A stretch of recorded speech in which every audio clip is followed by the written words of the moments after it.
Bueno, estamos con Sergio Blanco, director teatral, dramaturgo, conferencista, que bueno, ganó un sinfín de premios. Podríamos hablar desde el primero allá por el año 93, cuando ganó el Florencio Revelación, y eso es lo que le dio la oportunidad de irse a París a estudiar con una beca, y bueno, seguramente fue lo que te cambió la vida, o por lo menos dio, ¿no?, un giro interesante, porque además hasta el día de hoy vivís allí. Luego llegaron muchos premios más.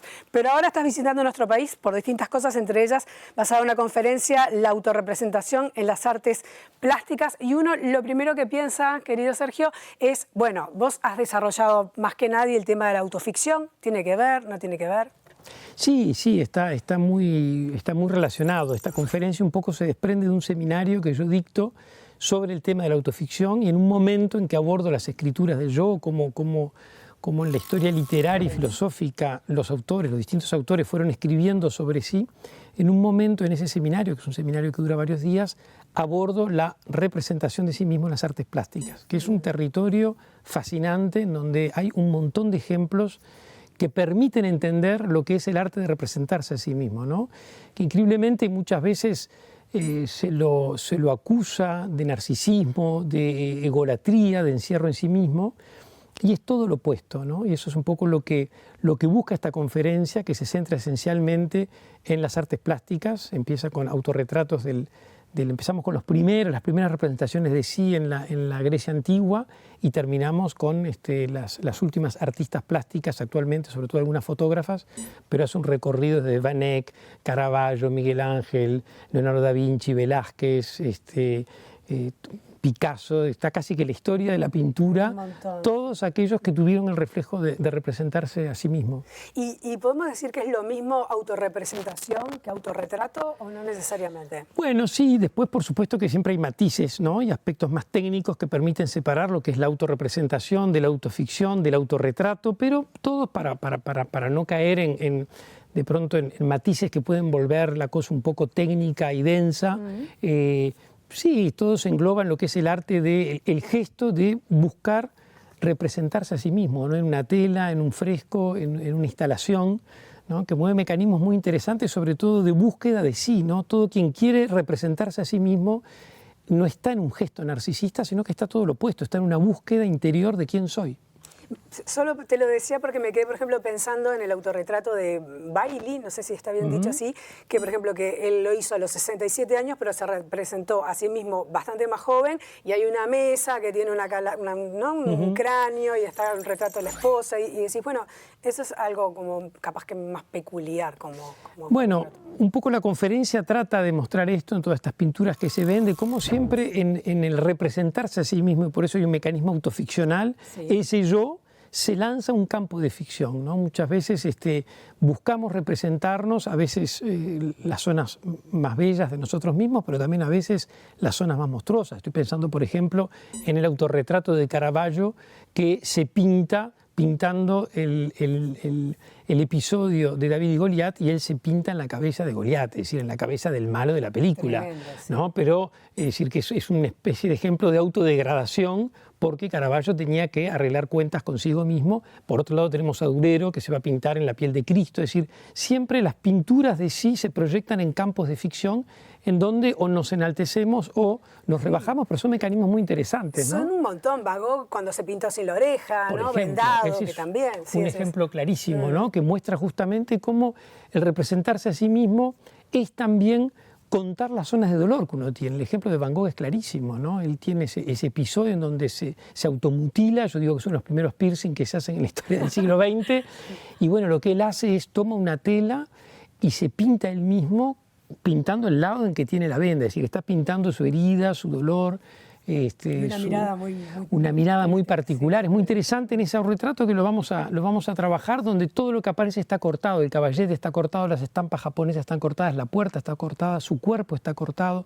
Así que de alguna manera es un ejemplo clarísimo de cómo en ese autorretrato había una obsesión en Van Gogh, que era el corte, ¿no? Y bueno, unos meses después va a matarse. Es como sumamente intrigante el por qué alguien se hace un autorretrato o cómo elige hacerlo, ¿no? Un poco eso que decís, porque de alguna manera el artista que sea está poniendo está dejando una huella con su propia técnica, ¿no? O sea, un pintor pinta de una manera diferente de otro, entonces ¿qué lo lleva, no? Vos decís, bueno, eso, ¿no? Quizás también yo analizo, y también lo vamos a visitar en esta conferencia, el autorretrato de Durero, que es hermosísimo, donde él escribe un texto, ¿no? Y pone, bueno, aquí me represento yo a la edad de los 27 años con estos colores imborrables, ¿no? Y ese decir imborrables para mí esconde un poco ese deseo de combatir a la muerte, ¿no? Es decir, Durero se pintaba en colores imborrables, es decir, para poder resistir al pasaje del tiempo, para poder resistir a la muerte, ¿no? Y de alguna manera, bueno, siglos después estamos y podemos contemplar su retrato. Entonces yo creo que hay un poco un gesto de combatir a la muerte, ¿no? De resistir a esa idea de que somos seres finitos.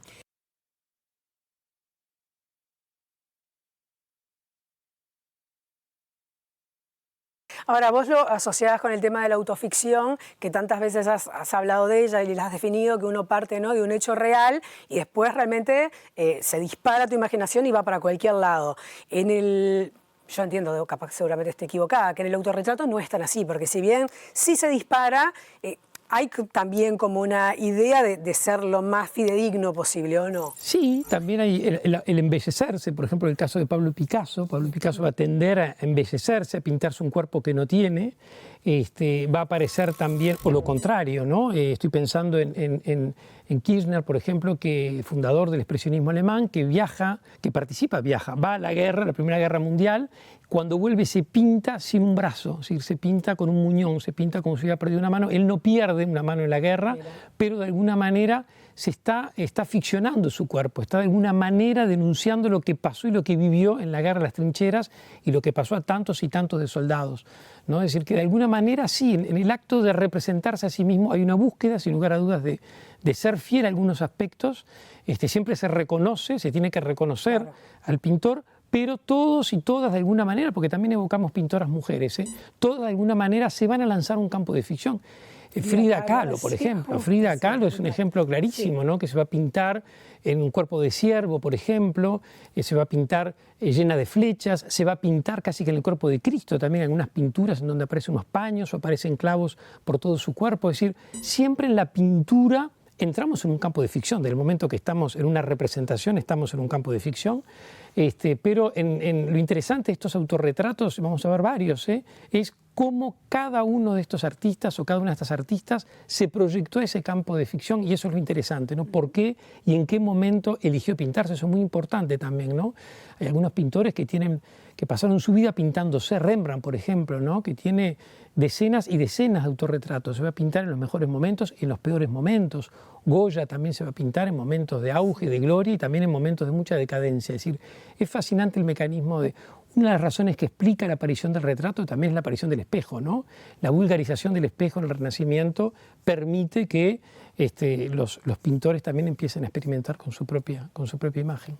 Me explicabas un poco, me gustaría que lo desarrolles un poco más, ¿por qué llegas a generar esta conferencia, ¿no? ¿Cómo es que sale un poco el interés en el tema de los autorretratos? Claro, en este seminario que yo tengo de la autoficción, y tuve una parte donde yo lo dedico a trabajar la autoficción. La trabajamos en la filosofía, en los textos literarios, pero la empecé poco a poco a desarrollar en las artes plásticas, porque permite, siempre lo que se ve se entiende rápidamente, ¿no? Entonces me di cuenta que permitía mucho a los jóvenes estudiantes de comprender algo de lo que es el representarse a sí mismo, más accesible de lo que puede ser leer las epístolas de San Pablo o los textos filosóficos de Montaigne, o entrar en el mundo de Sócrates, o leer las confesiones de San Agustín.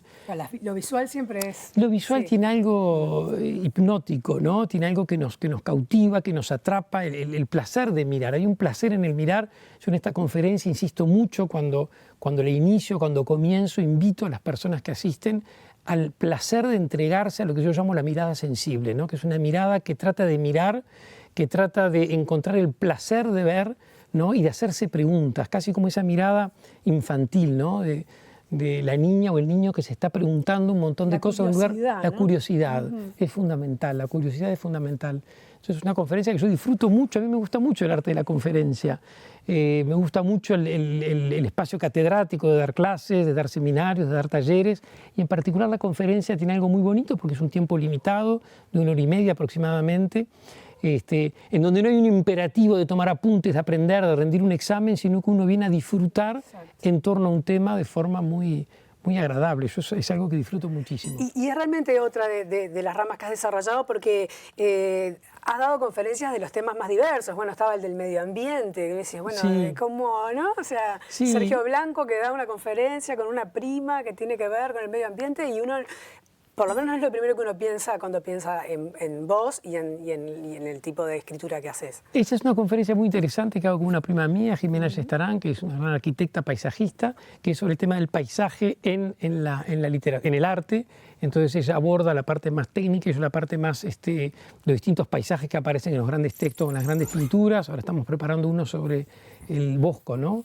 El tema de jardín en el Bosco. Y siempre es interesante ir a ver otras zonas, ¿no? Salir de las zonas de confort. Quizás la zona mía es el teatro, la dramaturgia, la escritura.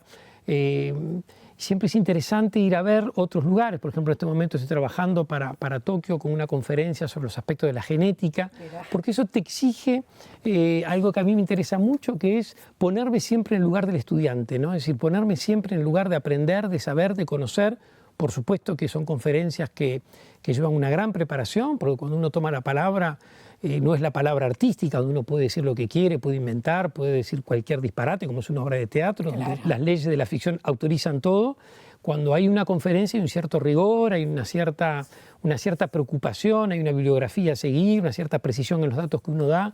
Entonces me exige mucho. Claro. No, la conferencia te exige, es algo que te prepara, que te exige mucho, lleva mucho tiempo prepararla, mucho tiempo de concentración. A mí esta en particular, todas estas pinturas son pinturas que no solamente he estudiado mucho la pintura, que las he seguido, que he leído sobre los artistas, sino que casi todas he visto los originales. Claro. ¿No? Entonces también... cada una han sido, te diré que meses. Esta conferencia va a sacar un libro dentro de poco, el año que viene va a ser publicado en Madrid un libro donde al lado de cada una de estas pinturas está el texto, y eso a mí me gusta mucho porque me obliga a exigirte, y a veces ir a buscar otros territorios te trae oxígeno, ¿no? a lo que uno hace. Entonces a mí ir a las artes plásticas, que no soy un especialista en artes plásticas, me permite abordarlas de un lado muy interesante. Esa conferencia va a ser el lunes, ¿verdad?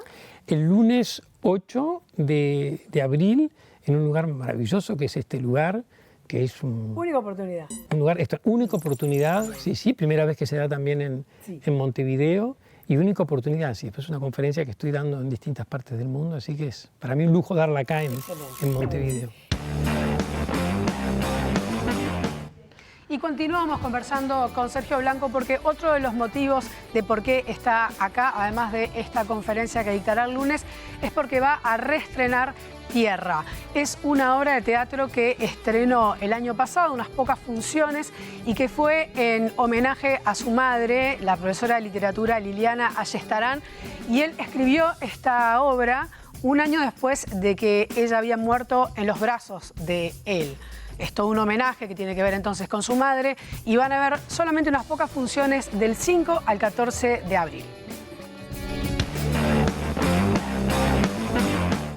Por otro lado, también se reestrena Tierra, ¿no? Esta obra que está dedicada, sobre todo inspirada en tu mamá, que murió hace 2 años. Sí, va a ser 2 años dentro de poco. 2022, sí. Ahora que estrenamos el año pasado, que reestrenamos ahora en el Sodre, en la sala Hugo Balso, y que va, sí, toda esta semana, desde el lunes 8 hasta el 14 de abril, todas las noches a las 21 horas, y los domingos 19:30, que es un espectáculo que yo adoro y donde trabajo con un equipo de actores extraordinarios como Andrea Davidovich, Sebastián Cerantes, Soledad Frugone y Tomás Piñeiro, y es un espectáculo maravilloso. Brevemente, Sergio, contanos un poco la trama para aquellos que no saben, ¿no? Tierra Está es... inspirado en tu mamá. Sí, pero claro, está inspirado, toca el tema, un tema tan sensible, ¿no? Como es el tema del duelo. Más que el tema de la muerte, toca el tema del duelo, que a veces pensamos que es la misma cosa y son dos cosas muy distintas, porque la muerte puede ser algo doloroso, desgarrador, obviamente hay un desprendimiento de esa persona, pero el duelo es todo lo que vamos elaborando a partir de esa experiencia, ¿no? Entonces, a veces tenemos una mala comprensión de lo que es el duelo, que tiene ese nombre, además que es dolor, pero sin embargo el duelo tiene algo hermoso, algo bello, que es qué heredamos de esa persona, no solamente en aspectos materiales, sino qué heredamos, ¿no? ¿Qué nos deja esa persona que se va? Hay un dicho hermoso, un proverbio japonés que dice, los vivos cierran los ojos a los muertos, pero los muertos abren los ojos a los vivos. Entonces, la obra que se llama Tierra cuenta un poco eso, es la historia es una autoficción de un dramaturgo que ha perdido a su madre y que decide encontrarse en el gimnasio del liceo, donde su madre era profesora de literatura, con 3 exalumnos.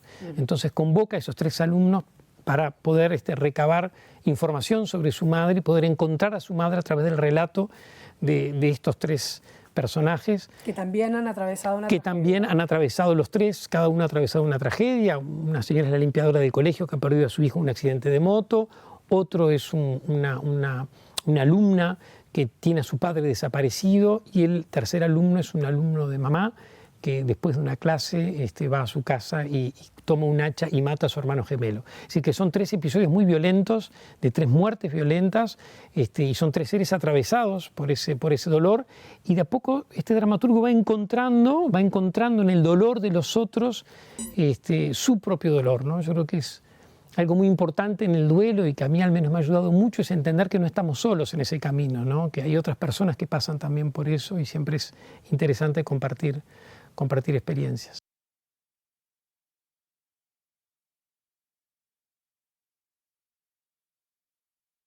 ¿Por qué Tierra?